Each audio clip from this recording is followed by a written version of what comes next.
Hello friends, मैं हूँ Diksha. Welcome to Ojen academy. आज हम स्टार्ट करेंगे चैप्टर नंबर 7 ऑफ ज्योग्राफी। ठीक है, हरियाणा की ज्योग्राफी हमने स्टार्ट की हुई थी, तो आज हम स्टार्ट करेंगे चैप्टर नंबर 7 जिसका नाम है हरियाणा राज्य में कृषि व्यवस्था। तो आज हम देखेंगे हरियाणा राज्य की कृषि व्यवस्था के बारे में। ठीक है, अब देखिए सबसे पहले कुछ इंपॉर्टेंट पॉइंट्स जो हमें पता होने चाहिए इस चैप्टर के बारे में। ठीक है, वो क्या है? सबसे पहले राज्य की जो प्रमुख व्यावसायिक फसलें हैं, ठीक है, जो हरियाणा राज्य की प्रमुख व्यावसायिक फसलें हैं जिनका जो व्यवसाय जो है बड़े लेवल पे किया जाता है, वो है गन्ना और कपास। ठीक है, हरियाणा राज्य की प्रमुख व्यावसायिक फसलें कौन सी हैं?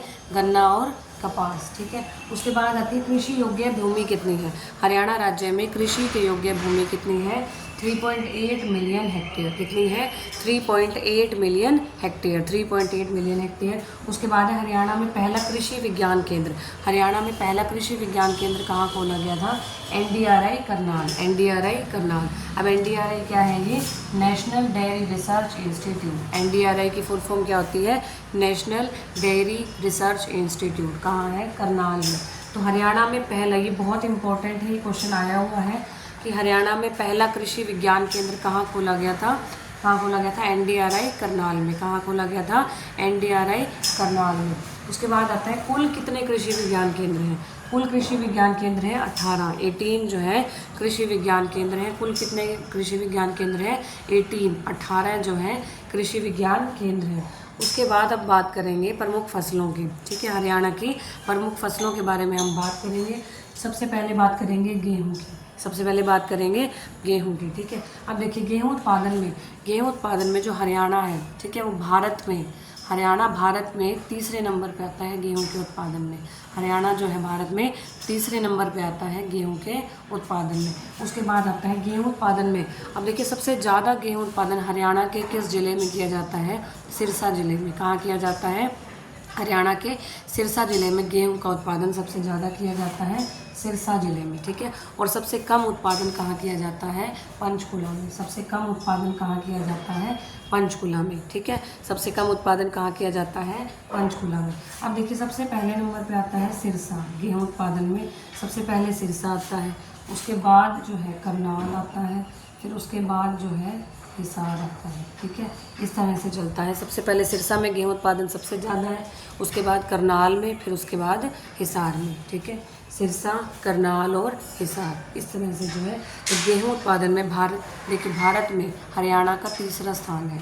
ठीक है, हरियाणा जो है तीसरे नंबर पर आता है गेहूँ उत्पादन में। ठीक है, अब हरियाणा में किस ज़िले में गेहूं उत्पादन सबसे ज़्यादा किया जाता है? सिरसा में। इंपॉर्टेंट है ये पॉइंट्स। देखिए चैप्टर बहुत बड़ा है, ठीक है, सिर्फ वही पॉइंट्स आपके सामने लाए जाएंगे जो पेपर पॉइंट ऑफ व्यू से बहुत इंपॉर्टेंट है। ठीक है, देखिए आपके कॉन्सेप्ट भी बिल्ड किए जा रहे हैं इस क्लास में, और वो इंपॉर्टेंट क्वेश्चंस को उठाया जा रहा है जो पेपर में आ भी चुके हैं और जो आ सकते हैं। ठीक है, तो हम इंपॉर्टेंट पॉइंट्स की बात करेंगे। ठीक है, तो गेहूँ उत्पादन जो है सिरसा ज़िले में सबसे ज़्यादा होता है, और सबसे कम कहाँ होता है? पंचकुला में। सबसे कम कहाँ होता है? पंचकुला में। तो ये जो पॉइंट है बहुत इंपॉर्टेंट है। हरियाणा में पहला कृषि विज्ञान केंद्र कहाँ खोला गया? NDRI करनाल। NDRI क्या है? National dairy research institute. National dairy research institute. और हरियाणा की जो प्रमुख व्यावसायिक फसलें रहेंगी वो रहेंगी गन्ना और कपास। वो क्या है? गन्ना और कपास। और सबसे कम उत्पादन होता है पंचकुला। और अब गेहूं उत्पादन में सबसे ज़्यादा गेहूं उत्पादन होता है सिरसा में, फिर करनाल में और फिर हिसार में। ये नोट कर सकते हैं। तो देखिए दूसरी जो प्रमुख फसल है वो है चावल की। ठीक है, पहले हमने करी गेहूं की, तो दूसरी प्रमुख फसल क्या है?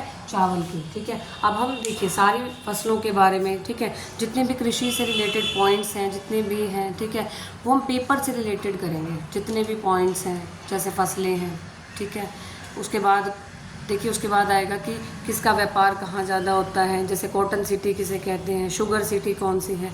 तो जितने भी इम्पोर्टेंट पॉइंट्स इस चैप्टर से कवर हो सकते हैं और वो रिलेट करते हो आपके पेपर से, जैसे कि CET, ठीक है, ग्रुप D या ग्रुप C मेंस या HTET, ठीक है, PRT, TGT, PGT, वो सब हमें कवर करने हैं। ठीक है, अब देखिए सबसे पहले हम बात करेंगे गेहूँ की। हम बात कर चुके हैं प्रमुख फसल के बारे में। उसके बाद बात करेंगे चावल की। ठीक है, चावल की बात करेंगे। देखिए हरियाणा में जो चावल जो मुख्य रूप से पाया जाता है उसका नाम है बासमती चावल। ठीक है, उसके बाद देखिए धान का कटोरा।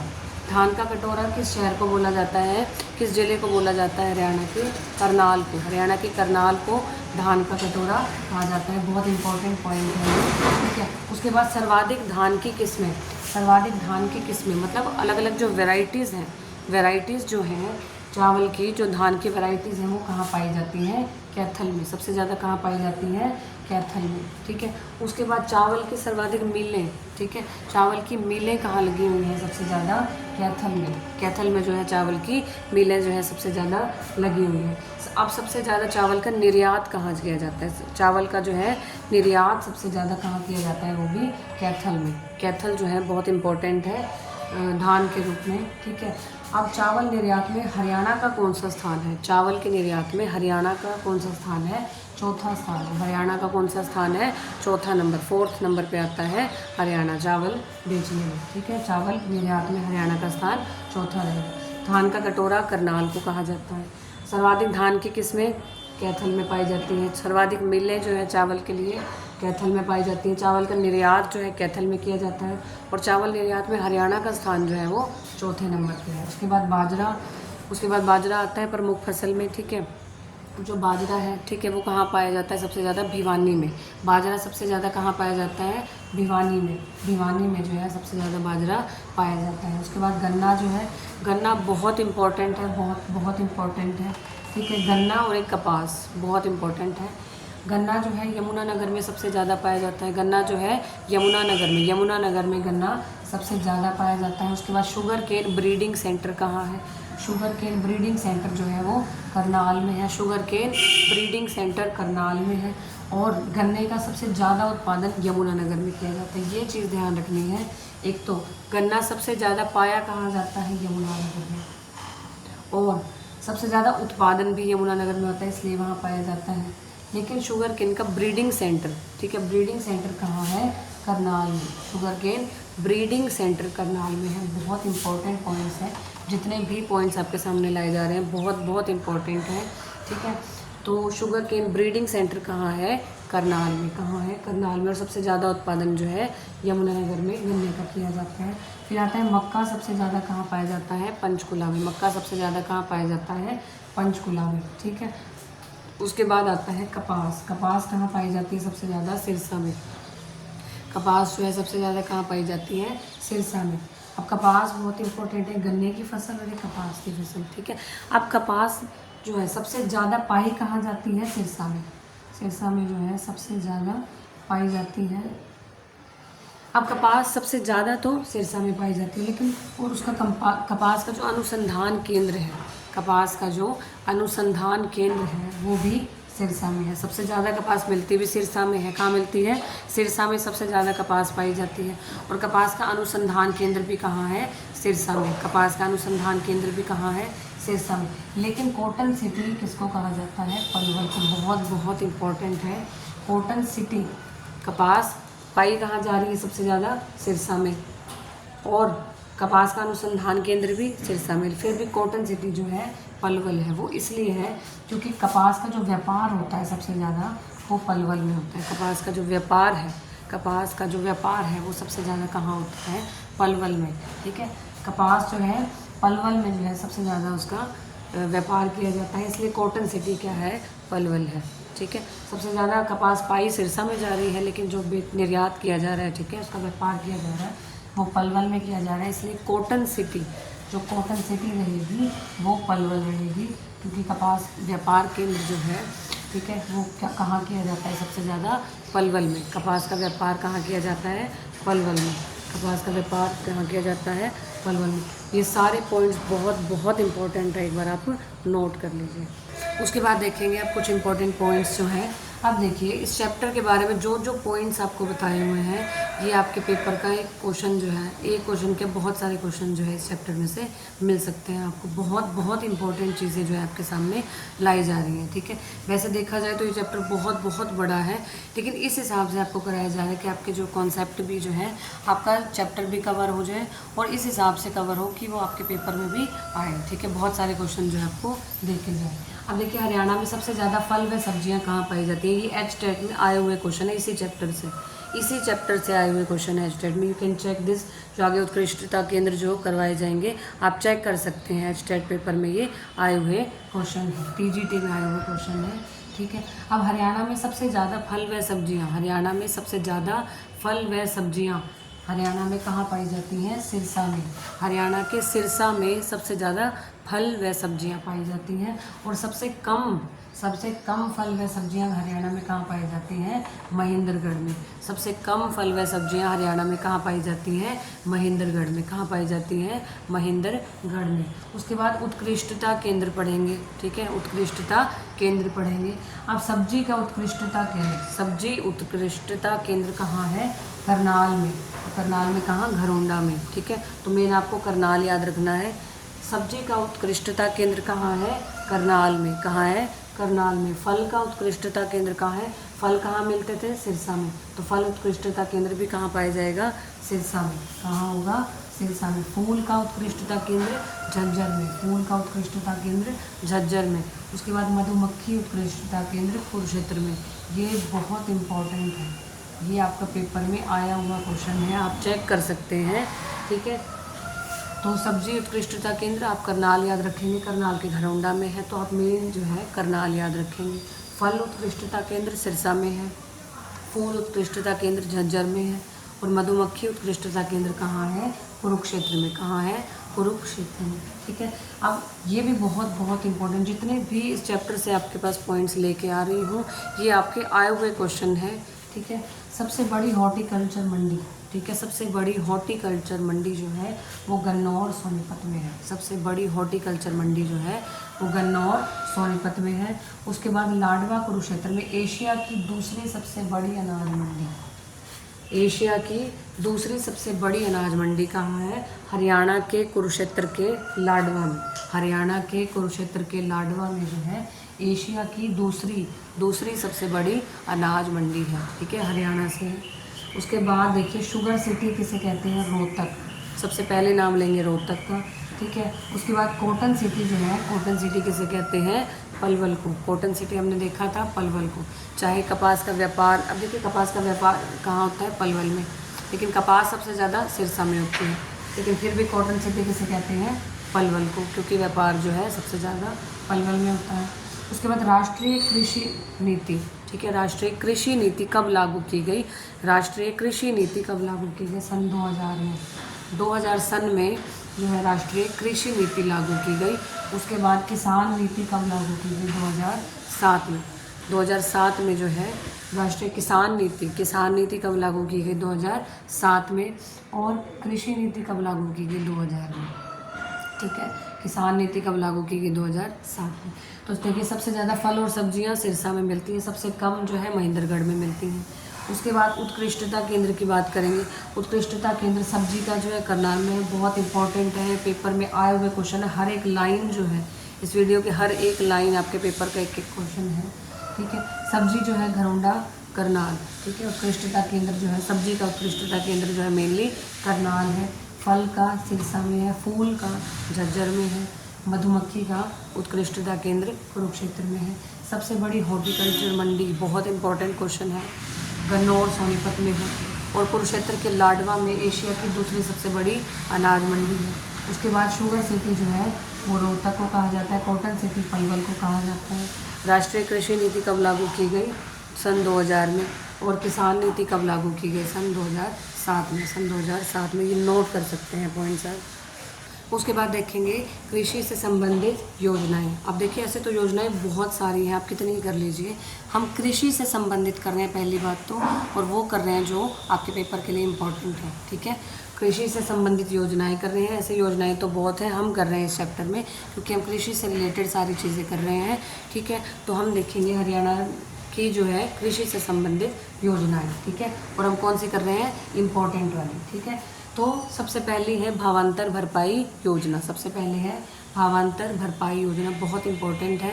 जितने पॉइंट्स इस चैप्टर में आपके पास लाए जा रहे हैं, हर एक पॉइंट जो है, एक एक क्वेश्चन जो है आपको मिलेगा, ठीक है। अब भावांतर भरपाई योजना, ठीक है, 1 जनवरी 2018 को, 1 जनवरी 2018 को करनाल जिले से, ठीक है, ये जो योजना है 1 जनवरी 2018, ठीक है, करनाल जिले से शुरू की गई थी। करनाल जिले में तत्कालीन मुख्यमंत्री मनोहर लाल खट्टर द्वारा शुरू की गई थी भावांतर भरपाई योजना। मनोहर लाल खट्टर द्वारा शुरू की गई थी भावांतर भरपाई योजना। कब शुरू की गई थी? 1 जनवरी 2018 को करनाल जिले से। कहाँ से शुरू की गई थी? करनाल जिले से मनोहर लाल खट्टर, तत्कालीन मुख्यमंत्री मनोहर लाल खट्टर द्वारा शुरू की गई थी। अब इसके अंतर्गत जो है 21 फसलें आती हैं। 21 फसलें इसके अंतर्गत आती हैं, जिनमें 14 सब्जियां, 5 फल और 2 मसाले शामिल हैं। जिनमें 14 सब्जियां, 5 फल और 2 मसाले इंपॉर्टेंट हैं। जो भी पॉइंट्स आपके पास लाए जा रहे हैं इंपॉर्टेंट है, आप नोट करिए। ठीक है, 14 सब्जियां आती हैं इसके अंतर्गत, 5 फल आते हैं, 2 मसाले, क्योंकि 21 फसलें शामिल हैं। ठीक है, 14 सब्जियां, 5 फल और 2 मसाले। ठीक है, दूसरी जो योजना है बहुत इम्पोर्टेंट है, वो है मेरा पानी मेरी विरासत। मेरा पानी मेरी विरासत योजना। ये कब शुरू की गई? 6 मई 2020 को। ठीक है, कौन से साल में? कोरोना वाले साल में 6 मई 2020 को जो है शुरू की गई मेरा पानी मेरी विरासत नामक योजना। ठीक है, अब देखिए इस योजना के अंतर्गत जो है क्या कहा गया था कि धान की फसल की बजाय, धान की फसल को जो है वो नहीं बोला है, और कोई अन्य फसल लगाने पर, धान की फसल की जगह कोई अन्य फसल लगाने पर सरकार की तरफ से प्रोत्साहन राशि कितनी दी जाएगी? 7,000 रुपये प्रति एकड़। ठीक है, तो धान की फसल की बजाय अन्य फसल लगाने पर सरकार की तरफ से प्रोत्साहन राशि जो है कितनी दी जाएगी? 7,000 रुपये प्रति एकड़। कितनी दी जाएगी? 7,000 रुपये प्रति एकड़। 7,000 रुपये प्रति एकड़ जो है सरकार की तरफ से दी जाएगी प्रोत्साहन राशि। ठीक है, तो मेरा पानी मेरी विरासत कब शुरू की गई? ये जो डेट्स हैं, ठीक है, जैसे 2020 साल में शुरू की गई। ये बहुत इंपॉर्टेंट है, ये पेपर में आई है। आप CET, आप ग्रुप C वाले पेपर में भी चेक कर सकते हैं। तो 6 मई 2020 को जो है मेरा पानी मेरी विरासत शुरू की गई योजना, और 1 जनवरी 2018 को शुरू की गई भावांतर भरपाई योजना। तो आप ये फटाफट से नोट कर लीजिए या पोज करके स्क्रीनशॉट ले लीजिए। तो ये था आपका चैप्टर नंबर 7। ठीक है, ये था आपका चैप्टर नंबर 7। अब हम देखेंगे चैप्टर नंबर 8 हरियाणा के मृदा संसाधन। ठीक है, अब हम देखेंगे चैप्टर नंबर 8 हरियाणा के मृदा संसाधन। तो देखते हैं जल्दी से। तो चलिए देखते हैं चैप्टर नंबर 8 हरियाणा के मृदा संसाधन। हरियाणा के मृदा संसाधन। ठीक है, देखिए बहुत बड़ा टॉपिक नहीं है और बहुत ज़्यादा इम्पोर्टेंट भी नहीं है। ठीक है, लेकिन हम जो है टॉपिक वाइज जो है सारे पूरी हरियाणा जीके कवर करेंगे। तो देखिए सबसे पहले हम करेंगे हरियाणा की मिट्टियाँ। ठीक है, हरियाणा की मिट्टियाँ। अब देखिए डॉक्टर जसबीर सिंह ने हरियाणा की मिट्टियों को 6 भागों में बांटा है। हरियाणा की मिट्टियों को 6 भागों में बांटा है। सबसे पहले आती है अत्यंत हल्की मिट्टी। सबसे पहले आती है अत्यंत हल्की मिट्टी। तो ये जो अत्यंत हल्की मिट्टी है, ये बालू का प्रधान दोमट मिट्टी में आती है। इसमें चूने का अंश पाया जाता है और राजस्थान के साथ लगते क्षेत्रों में पाई जाती है, जैसे दक्षिणी सिरसा, फतेहाबाद, हिसार, भिवानी, महेंद्रगढ़। ठीक है, दक्षिणी सिरसा, फतेहाबाद, हिसार, भिवानी, महेंद्रगढ़। उसके बाद देखिए इस जो मिट्टी में जल ग्रहण करने की बहुत कम क्षमता होती है। ठीक है, और मोटे अनाज जो है इस मिट्टी में जो है बोए जाते हैं। मोटे अनाज जैसे बाजरा, सरसों, चना, ग्वार, तिल आदि व दालों की कृषि उपयोगी जो है मिट्टी है ये। उसके बाद दूसरे नंबर पे आती है हल्की मिट्टी। उसके बाद आती है दूसरे नंबर पे हल्की मिट्टी। हल्की मिट्टी जो है 2 टाइप की होती है। एक होती है अपेक्षाकृत बालू दोमट मिट्टी, जैसे रोसली मिट्टी। ठीक है, ये मिट्टी कहाँ पाई जाती है? हिसार, भिवानी, रेवाड़ी, गुरुग्राम, झज्जर। ठीक है, और बालू की प्रधानता रहती है। इसमें हल चलाने में कम परिश्रम करना पड़ता है और शुष्क भूमि कृषि के लिए उपयोगी होती है। ठीक है, और जल धारण क्षमता होती है इसमें। ठीक है, उसके बाद इसी में हल्की मिट्टी 2 टाइप की थी। एक अपेक्षाकृत बालू दोमट मिट्टी जो कि रोसली मिट्टी थी। उसके बाद बलुई दोमट मिट्टी। ठीक है, ये कहाँ पाई जाती है? बलुई दोमट मिट्टी सिरसा के कुछ गाँवों में तथा डब वाली तहसील में। और रिसाव सबसे ज़्यादा अधिक होता है इसमें और नरम होती है ये।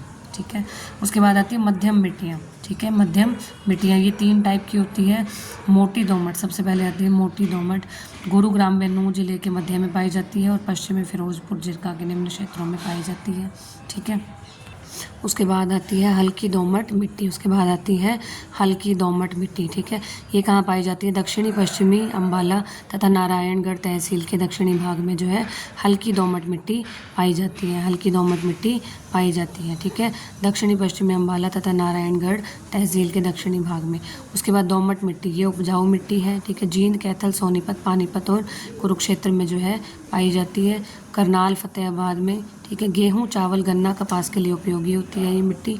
उसके बाद आती है जलोढ़ मिट्टी, ठीक है। ये सामान्यतः भारी मिट्टी होती है, ये सामान्यतः भारी मिट्टी होती है, ठीक है। तो ये सामान्यतः भारी मिट्टी होती है। इसका दूसरा नाम जो है खादर व बांगर भी होता है, इसे खादर व बांगर भी बोलते हैं। यमुनानगर, कुरुक्षेत्र, करनाल, पानीपत, सोनीपत, फरीदाबाद और पलवल में जो है जलोढ़ मिट्टी की अधिकता होती है। और ये जो मिट्टी है भारी होती है, वह सूखी होती है। उसके बाद भारी मिट्टियाँ तथा बहुत भारी मिट्टियाँ, चीका युक्त सिल्ट की प्रधानता होती है। इंपॉर्टेंट पॉइंट है, भारी मिट्टियों में चीका युक्त सिल्ट की प्रधानता होती है। और ये कहाँ पाई जाती है? बरसाती नदियों के किनारे पर पाई जाती है। थानेसर तथा फतेहाबाद के घग्गर क्षेत्र में ये पाई जाती है। सोलर नामक कठोर चीका मिट्टी मिलती है, ठीक है। कहाँ मिलती है? थानेसर और फतेहाबाद के घग्गर क्षेत्र में। उसके बाद जगाधरी में लोह युक्त चीका मिलती है। और जल धारण करने की कम क्षमता होती है भारी मिट्टियों में। जौ, चना, गेहूँ, चावल, ठीक है, ये इन मिट्टियों की फसलें हैं। और उर्वरकों का जो है ज़्यादा प्रयोग किया जाता है। उसके बाद शिवालिक साइड की मिट्टियों की बात करेंगे, 3 टाइप की होती हैं, ठीक है। शिवालिक की मिट्टियाँ, ठीक है, शिवालिक साइड की बात करेंगे। सबसे पहले शिवालिक की मिट्टियाँ, फिर गिरिपादीय मिट्टियाँ और चट्टानी तल की मिट्टियाँ। तो शिवालिक की जो मिट्टियाँ हैं वो पथरीली मिट्टी होती है, पथरीली मिट्टी। पंचकुला की कालका तहसील और अम्बाला की नारायणगढ़ तहसील में जो है शिवालिक की मिट्टियाँ पाई जाती हैं। भुरभुरा, बलुआ पत्थर, बालू, चीका, बजरी और संगुटिक आश्म तत्वों की प्रधानता होती है। उसके बाद आती है गिरिपादीय मिट्टियाँ, निम्न कोटि की मिट्टी होती है गिरिपादीय मिट्टी। बालू, बजरी, रेत में होती है, ठीक है। पंचकुला की कालका, अम्बाला की नारायणगढ़, यमुनानगर की जगाधरी तहसील में ये जो है गिरिपादीय मिट्टी पाई जाती है। कहाँ? पंचकुला की कालका में, अम्बाला के नारायणगढ़ में, यमुनानगर की जगाधरी तहसील में। और नारायणगढ़ में जो है घर कहते हैं इसे, ठीक है, तथा जगाधरी में कंघी, गिरिपादीय, ठीक है। हमने किया था ना, गिरिपाद जो मैदान होते हैं उन्हें नारायणगढ़ में घर कहते हैं और जगाधरी में कंघी नाम से, जगाधरी में कंघी नाम से गिरिपादीय मैदानों को जाना जाता है। नारायणगढ़ में इसे घर कहते हैं। उसके बाद आती है चट्टानी तल की मिट्टियाँ। चट्टानी तल की मिट्टियाँ पथरीली होती हैं, रेतीली होती हैं, अरावली पर्वत की पहाड़ियों में पाई जाती हैं और ये बहुत कम उपजाऊ होती हैं, ठीक है। अब जो पॉइंट्स आएंगे ये पेपर से रिलेटेड हैं। ये तो आपको से क्या एक ओवरव्यू भी देना होता है कि अगर हम मिट्टी कर रहे हैं तो मिट्टियों के टाइप क्या हैं, कौन सी मिट्टी कहाँ पाई जाती हैं। लेकिन जो पेपर के पॉइंट ऑफ व्यू से जो क्वेश्चन आते हैं वो अब आएंगे हमारे। सबसे पहले है लाल चेस्टनट मिट्टी, यमुनानगर ज़िले में पाई जाती है। ये आ जाएगा कहाँ सबसे ज़्यादा पाई जाती है? लाल चेस्टनट मिट्टी जो है यमुनानगर ज़िले में पाई जाती है। और हरियाणा में सबसे ज़्यादा पाई जाने वाली मिट्टी कौन सी है? रेतीली दोमटी मृदा। रेतीली दोमटी मृदा पीले रंग की जो है हरियाणा में सबसे सबसे ज़्यादा पाई जाने वाली मिट्टी है। और हरियाणा की 33% भूमि लवणता तथा क्षारीयता की समस्या से ग्रसित होती है। हरियाणा की 33%, ठीक है, 33% भूमि लवणता तथा क्षारीयता की समस्या से ग्रसित है, जिसे कहा जाता है रेत तथा कलर। बहुत इंपॉर्टेंट पॉइंट है, रेत तथा कलर किसे कहा जाता है? कि हरियाणा की 33% भूमि लवणता और क्षारीयता की समस्या से ग्रसित है, ठीक है, उसे कहा जाता है रेह तथा कल्लर। और जल अपर्दन से प्रभावित क्षेत्र कौन से हैं हरियाणा के? पंचकुला, अम्बाला, यमुनानगर। तो ये जो पॉइंट्स हैं ये पेपर पॉइंट ऑफ व्यू से इम्पॉर्टेंट है। ये तो आपको सीखे एक ओवरव्यू देना था कि चैप्टर में है क्या क्या, ठीक है। एक ये इम्पॉर्टेंट है कि गिरिपादीय मैदान हो या मिट्टी, नारायण घर में क्या कहते हैं? घर कहते हैं इन्हें, और जगाधरी में कंघी कहते हैं। और लाल चेस्टनट मिट्टी यमुनानगर ज़िले में पाई जाती है। सबसे ज़्यादा पाई जाने वाली मिट्टी है रेतीली दुमटी मिट्टी हरियाणा की। और 33% भूमि लवणता और क्षारीयता की समस्या से ग्रसित है, जिसे रेह तथा कलर कहा जाता है। जल अपर्दन से प्रभावित क्षेत्र है पंचकुला, अम्बाला और यमुनानगर। आप एक बार स्क्रीनशॉट ले सकते हैं।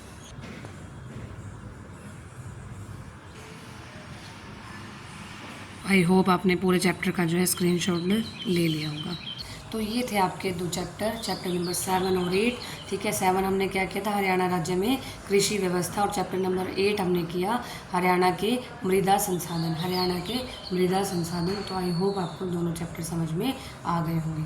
तो ठीक है, मिलते हैं नेक्स्ट वीडियो में नेक्स्ट चैप्टर के साथ। तो टॉपिक वाइज हरियाणा जो कि इस तरह से हम कंप्लीट करेंगे, ठीक है। Bye bye.